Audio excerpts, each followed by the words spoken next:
Quando tu pensa na palavra podcast, logo vem na sua cabeça o Flow. É indiscutível como o programa de conversa do Igor e do Monark conseguiu chegar tão longe em não muito tempo. Outros podcasts muito relevantes são o Nerdcast, do Jovem Nerd e Companhia, alguns derivados do Flow, como o Podpah, o Master Podcast, e até mesmo a maior pérola dos podcasts brasileiros, EnaldoCast. Fala galera, beleza? Está começando agora mais um EnaldoCast. É brincadeira, tá? Relaxa. Todos esses que eu citei podem ter alguns fatores diferentes, já que, por mais que alguns tenham uma conversa como palco principal, pessoas diferentes conversando com pessoas iguais ainda dão conversas diferentes. Então cada um tem seu toque especial. Porém, de todos os fatores, tem um que todos esses compartilham entre si. Todos esses podcasts têm mais de um integrante. Seja mais de um apresentador, ou só um convidado que vai conversar com o apresentador durante 1 ou 2 horas.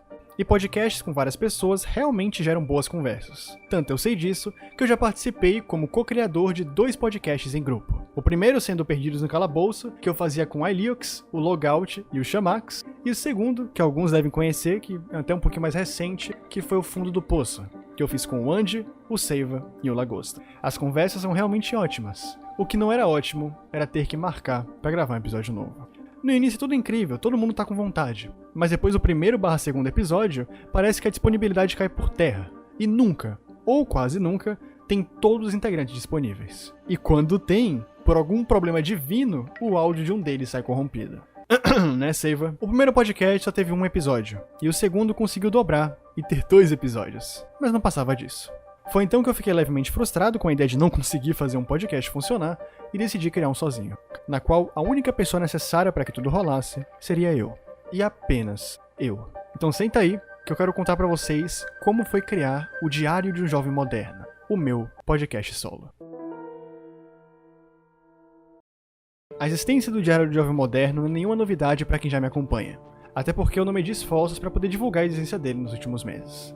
Mas vamos voltar um pouco no tempo para quando todo esse projeto não passava de uma ideia.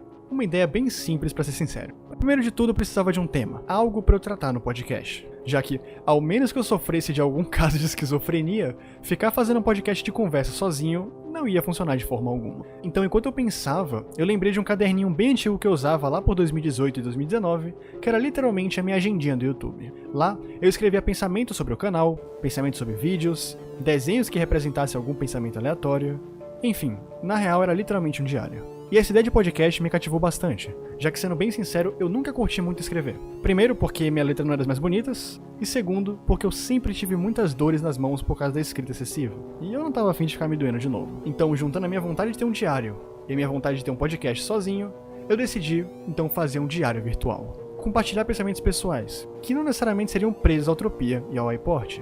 Tanto que nos primeiros minutos do podcast, eu falo isso. Boa noite, eu sou Utopia, mas você pode me chamar de Lucas. Eu quero exclusivamente que esse local seja um ponto de refúgio, né? Um local seguro. Fazer um podcast só baseado em pensamentos é uma ótima ideia, na real. Tipo, em teoria, pensamentos são infinitos. Você sempre vai estar pensando em alguma coisa. Talvez nem tudo que você vai pensar sirva pra ser dito num podcast. Tipo, eu não faria um episódio sobre como eu tô incomodado com as traças daqui de casa comendo todas as minhas roupas.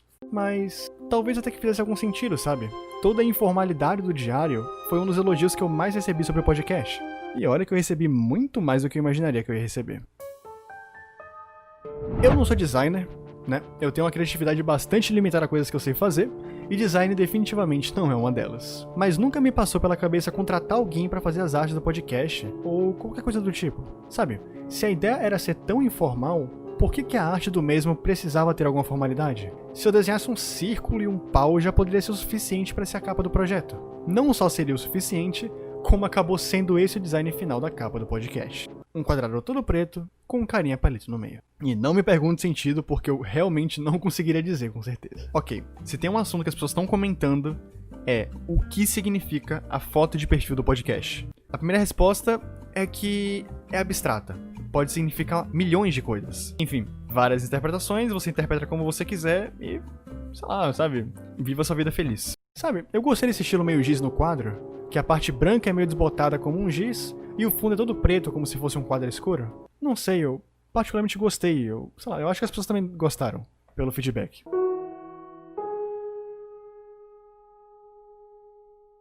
O O Diário de Jovem Moderno era um projeto totalmente despretensioso. Afinal, não teria como eu adivinhar que as pessoas se sentiriam melhor ouvindo o pensamento de um jovem adulto sem ter um roteiro, sem ter nenhuma edição e no máximo com uma musiquinha calma e um papo tranquilo. E teve real uns dias que eu não tava me sentindo tão bem, e algumas pessoas vinham na minha DM do Twitter e compartilhavam um pouco dos pensamentos sobre o último episódio que eu tinha lançado.